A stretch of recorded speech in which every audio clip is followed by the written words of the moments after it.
ওকে বন্ধুরা, আজকে আমাদের জাতির পিতা বঙ্গবন্ধু শেখ মুজিবুর রহমানের যে তৃতীয় বইটি প্রকাশ পেয়েছে, নাম আমার দেখা নয়া চীন, এইটা আজকে থেকে পড়া শুরু করব।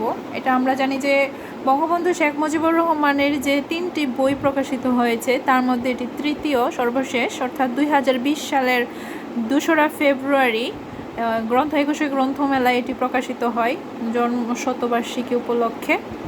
এর আগেও আরও 2টি প্রকাশিত হয়েছে। প্রথমটির নাম হচ্ছে অসমাপ্ত আত্মজীবনী, আমরা জানি, আর তারপর দ্বিতীয়টির নাম কারাগারের রোজনামছা। তো এখন যে তৃতীয় বইটি সম্প্রতি প্রকাশিত হয়েছে সেটা পড়ে শোনাবো। তো প্রথমে এই ভূমিকাটা একটু পড়ে শোনাই। জাতির পিতা বঙ্গবন্ধু শেখ মুজিবুর রহমান 1952 সালে চীন ভ্রমণ করেন। Peace conference of the Asian and Pacific রিজিয়নসে তদানীন্তন পাকিস্তানের প্রতিনিধি দলের সদস্য হিসেবে পূর্ব বাংলা থেকে তার নাম দেওয়া হয়। এই সম্মেলনটা অনুষ্ঠিত হয় অক্টোবর মাসে। ওই বছরই তিনি কারাগার থেকে মুক্তি পান। 1948 সালের 11 মার্চ থেকে বাংলাকে রাষ্ট্রভাষার তথা মাতৃভাষার মর্যাদার দাবিতে যে আন্দোলনে তিনি করেছিলেন, সেই আন্দোলনের দিন থেকে বারবার কারাগারে বন্দী হতে থাকেন। যখনই মুক্তি পেয়েছেন আবার বাংলা ভাষাকে মাতৃভাষার মর্যাদা দান। ঢাকা বিশ্ববিদ্যালয়ের 4র্থ শ্রেণীর কর্মচারীদের দাবি, ক্ষুধার্ত মানুষের অন্নের দাবিতে আন্দোলন ও বোখা মিছিল করেন। কৃষক শ্রমিকদের দাবিসহ বিভিন্ন আন্দোলনের যা সাধারণ জনগণের ন্যায্য অধিকার আদায়ের দাবি ছিল, সেই সকল দাবি নিয়ে তিনি আন্দোলন করেছেন। যেখানে গরিব কৃষক দাওয়ালরা বঞ্চিত হয়েছেন, তিনি ছুটে গেছেন তাদের কাছে।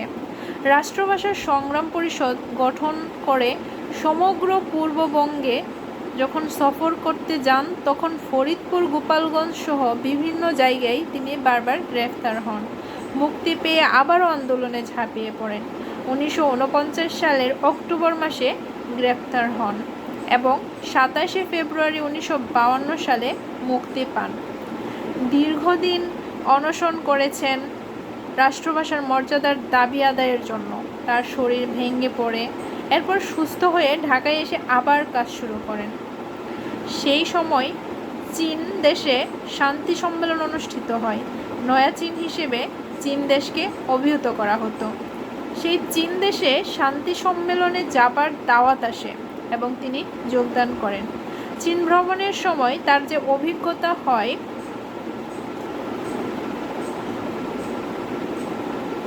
তা তিনি এই বইয়ে বর্ণনা করেন। এখানে একটা বিষয় লক্ষণীয় যে এই লেখার মধ্য দিয়ে আমরা দেখি পাকিস্তান শাসকবর্গ পূর্ববঙ্গের মানুষ যারা সংখ্যায় বেশি, অর্থাৎ 56%, তাদেরকে কিভাবে বঞ্চনা করেছে সে ধারণাও পাওয়া যায়। ভ্রমণের প্রস্তুতি হিসেবে পাসপোর্ট বানাতে করাচিতে আবেদন পাঠাতে হতো। তখন পাকিস্তানের রাজধানী ছিল করাচিতে। সেখান থেকে হুকুম এলেই পাসপোর্ট তৈরি হয়ে আসতো। বিদেশ যাবার ভিসাও পেতে হতো সেই পশ্চিম পাকিস্তান থেকে। প্রতি পদে বিড়ম্বনা হতো, তা অনুধাবন করা যায়। এই ভ্রমণ কাহিনীর মধ্যে তখনকার বার্মায়, বর্তমান মিয়ানমার, যাত্রাবিরতির কিছু ঘটনাও তিনি এখানে উল্লেখ করেছেন। সেখানে যে অভিজ্ঞতার বর্ণনা দিয়েছেন তার মধ্য থেকে সে দেশের আইন শৃঙ্খলা পরিস্থিতি, আর্থসামাজিক অবস্থার বিষয়টা তুলে ধরেছেন। বার্মার আর্থসামাজিক অবস্থা সম্পর্কে কিছুটা ধারণা পাওয়া যায়। যে সমস্যা এখনও বিদ্যমান তা হলো জাতিগত সংঘাত। আমরা বর্তমান সময়েও সেই একই সংঘাতপূর্ণ অবস্থা দেখতে পাচ্ছি। প্লেনে চড়ে আকাশে ভ্রমণের অভিজ্ঞতা, এমনকি ছোটোখাটো বিষয়ে, যেমন মেঘের ভিতরে বাতাস থাকে না বলে যে প্লেনে বাম্পিং হয়, আর সেটা যে কারো ভীতির কারণ, তা সুন্দরভাবে বর্ণনা করেছেন। এখানে একটা জিনিস জানতে হবে যে প্লেনে চড়ে আকাশে ভ্রমণের অভিজ্ঞতা, এমনকি ছোটোখাটো বিষয়ে যেমন মেঘের ভিতরে বাতাস থাকে না বলে যে প্লেনে বাম্পিং হয়, আর সেটা কারো ভীতির কারণ, তা সুন্দরভাবে বর্ণনা করেছেন। সুদূর চীন ভ্রমণের সময় বিশ্ব শান্তি সম্মেলনের অনেক খুঁটিনাটি বিষয় যা হয়তো আমাদের মতো সাধারণ মানুষের চোখেও পড়তো না, কিন্তু সে বিষয়গুলো খুব চমৎকারভাবে তুলে ধরেছেন। বিশ্ব নেতাদের সাক্ষাৎ, কবি, সাহিত্যিক, শিল্পী, সমাজসেবক, ভিন্ন ভিন্ন রাজনৈতিক মতাদর্শের নেতাদের সাথে মেলামেশার সুযোগ পেয়েছেন। চীনের মহান নেতা মাও সেতুংয়ের নেতৃত্বে নয়া চীনের জনগণ দীর্ঘ সংগ্রাম ও যুদ্ধ বিজয়ের মধ্য দিয়ে মুক্তি পেয়েছে। স্বাধীন দেশের নাগরিকদের জীবন শৃঙ্খলা ফিরিয়ে এনে উন্নয়নের যাত্রা শুরু সহ নানান বর্ণনা এই লেখায় উল্লেখ রয়েছে। বিপ্লবের পর সামাজিক ক্ষেত্রে যে একটা পরিবর্তন আসে তা নিয়ন্ত্রণ করে অর্থনৈতিক উন্নয়নের পথে দেশ কীভাবে পরিচালিত করা যায় তা নিয়ে গভীরভাবে পর্যবেক্ষণ করেছেন। একটা ধর্মান্ধ জাতিকে অসাম্প্রদায়িক চেতনায় উদ্বুদ্ধ করে দেশকে সকল শ্রেণী পেশার উন্নয়নে অংশগ্রহণ, দেশপ্রেম, কর্তব্যবোধ সম্পর্কে সচেতন করা এবং মৌলিক চাহিদা পূরণ করে নিজেদের মাতৃভূমিকে গড়ে তোলার দৃষ্টান্ত তার এই লেখায় পাওয়া যাবে। সমাজের বিভিন্ন শ্রেণী পেশার মানুষ তাদের জীবনযাত্রা, অন্ন, বস্ত্র, বাসস্থান, শিক্ষা, চিকিৎসা সহ মৌলিক চাহিদাগুলো মেটাবার জন্য চীন সরকার বিপ্লবের পর কীভাবে উন্নতি করেছে এবং পরিবর্তন এনেছে মানুষের আচরণে তাও জানা যায়। তিনি শুধু সম্মেলনেই অংশগ্রহণ করেন নাই, তিনি এই দেশকে খুব গভীরভাবে দেখেছেন। কৃষকের বাড়ি, শ্রমিকের বাড়ি, তাদের কর্মসংস্থান, জীবনমান সবই তিনি দেখেছেন। ছোট ছোট শিশু ও ছাত্রছাত্রীদের গভীরভাবে পর্যবেক্ষণ করেছেন।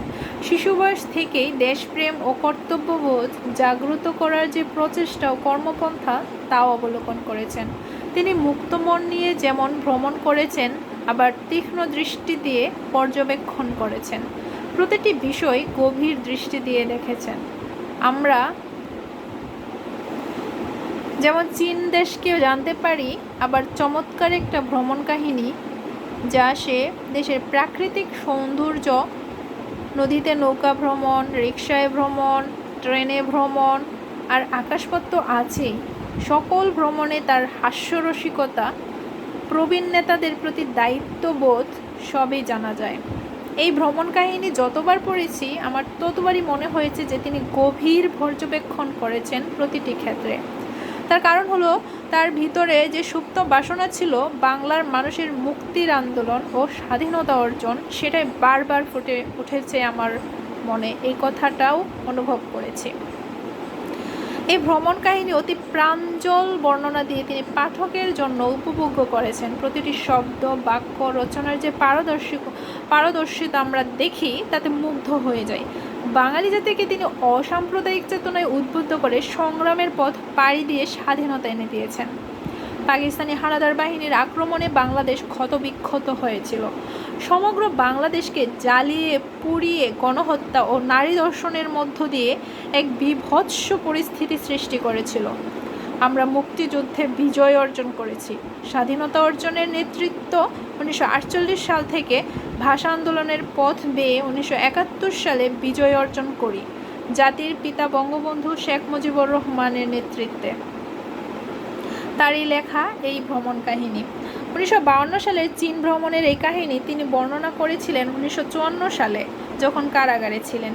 তার লেখায় খাতাখানার ওপর গোয়েন্দা সংস্থার সেন্সর ও কারাগার কর্তৃপক্ষের যে সিল দেওয়া আছে তা থেকেই সময়টা জানা যায়। বঙ্গবন্ধু শেখ মুজিবুর রহমানের খাতাগুলি কিভাবে রক্ষা পেয়েছে এবং আমি খুঁজে পেয়েছি সে কথা তার লেখা ডায়েরি, অসমাপ্ত আত্মজীবনী ও কারাগারের রোজনামচার ভূমিকাতে বিস্তারিত লিখেছি, তাই এখানে আর পুনরাবৃত্তি করলাম না। 1957 সালে তিনি আরও একবার চীন ভ্রমণ করেছিলেন, যখন শিল্প, বাণিজ্য, শ্রম, দুর্নীতি দমন ও ভিলেজ 8 দপ্তরের মন্ত্রী ছিলেন। সে সময় চীন সরকারের আমন্ত্রণে পাকিস্তান সংসদীয় দলের নেতা হিসেবে চীন ভ্রমণে যান। তবে সে ভ্রমণের কোনো লেখা পাওয়া যায় নাই। সে সময়ের ছবি আমাকে উপহার দিয়েছেন চীনের বর্তমান মহামান্য রাষ্ট্রপতি শি জিনপিং। তিনি যখন বাংলাদেশে ভ্রমণে আসেন তখন একটা অ্যালবাম আমাকে উপহার দিয়েছিলেন। সেই ছবিগুলো এখানে তুলে দিয়েছি। রাষ্ট্রপতি শি জিনপিংকে আমি আন্তরিক ধন্যবাদ জানাচ্ছি। 1952 সালের ভ্রমণের ছবিগুলো আমাদের গ্রামের বাড়িতে রাখা ছিল। 71 সালে পাকিস্তানি হানাদার বাহিনী আমাদের বাড়ি পুড়িয়ে দেয়। আর ঢাকায় ধানমন্ডির বঙ্গবন্ধু ভবনেও কিছু ছিল। সে বাড়ি 1971 থেকে 75 সালে 2 বার লুট করা হয়। ছবির জন্য অনেক চেষ্টা করেছি এবং শেষ পর্যন্ত 1952 সালের শান্তি সম্মেলনের অনেক ছবি সংগ্রহ করে দিয়েছেন জনাব তারিক সুজাত। তাকে আমার আন্তরিক ধন্যবাদ এই অমূল্য ছবিগুলো সংগ্রহ করে দেওয়ার জন্য। আমি যখন একেবারেই হতাশ হয়ে পড়েছিলাম যে এই ছবি বোধহয় আর কখনোই আমি পাবো না, ঠিক তখন তিনি আমাকে ছবি সহ শান্তি সম্মেলনের অনেক মূল্যবান তথ্য এনে দেন, ছবি, স্ট্যাম্প, পোস্টার ইত্যাদি। আমি আশা করি পাঠক সমাজের কাছে এই বইটি বঙ্গবন্ধু শেখ মুজিবুর রহমানের অনেক ঘটনা জানার সুযোগ করে দেবে, অনেক অজানা কাহিনী জানারও সুযোগ হবে। তার লেখা ভ্রমণ কাহিনী পড়লে আজকে চীন যে উন্নতি করেছে তারই যেন ভবিষ্যৎ ধারণা তিনি দিয়েছিলেন। তার দূরদৃষ্টি এবং পর্যবেক্ষণের গভীরতা আমাকে বিস্মিত করেছে। যখনই চীন ভ্রমণ করেছি বারবার এই লেখার কথা আমার মনে পড়েছে, কিভাবে তার ভবিষ্যৎবাণী সত্যে পরিণত হয়েছে। চীন বর্তমান বিশ্বে অন্যতম অর্থনৈতিক শক্তিশালী দেশ হিসেবে স্থান করে নিয়েছে। 1952 সালে চীন ভ্রমণের সময় গভীর দৃষ্টি দিয়ে নয়া চীন পর্যবেক্ষণ করেছিলেন এবং ভবিষ্যৎবাণী করেছিলেন। সেই কথাই বাস্তবের রূপ পেয়েছে। ভ্রমণের সময় আলাদা একটা খাতায় তিনি নোট করে নিয়েছিলেন, সেই খাতাটাও পেয়েছি এবং সেগুলো বইয়ের শেষাংশে দেওয়া হয়েছে। এই লেখা জনগণের হাতে তুলে দিতে পেরে আমি আনন্দিত। দীর্ঘদিন ধরে বেবি মধুতো আমি কাজ করেছি। বেবি আর ইহজগতে বেছে নেই, থাকলে খুবই খুশি হতো। ইংরেজি অনুবাদ করেছেন ডক্টর ফখরুল, তাকে ধন্যবাদ জানাচ্ছি। শামসুজ্জামান খান পরামর্শ দিয়েছেন, পড়ে দেখেছেন, সেজন্য তাকেও আন্তরিক ধন্যবাদ জানাই। বইটি প্রকাশনার জন্য যারা প্রস্তুত করেছেন এবং দিন রাত অক্লান্ত পরিশ্রম করেছেন তাদেরকেও আন্তরিক ধন্যবাদ জানাই।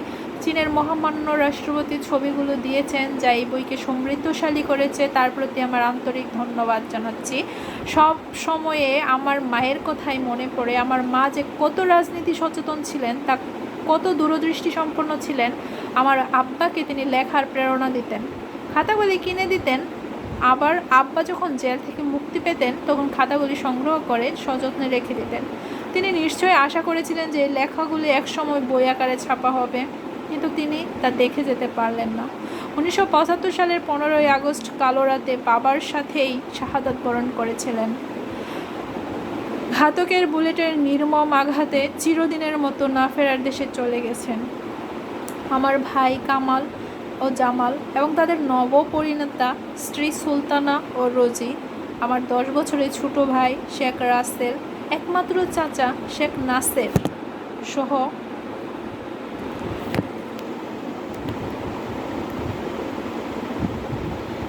নাসের সহ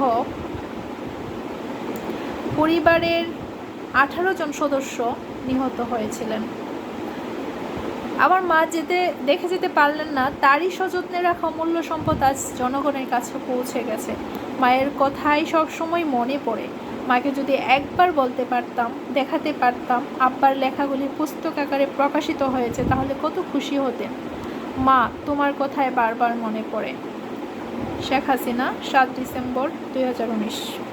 এটা হচ্ছে ভূমিকা। এরপর মেইন আলোচনা, অর্থাৎ যে মেইন ভ্রমণ কাহিনীটা আমার দেখানো হয়েছে সেটা নিয়ে আলোচনা করব অন্য একটি পর্বে।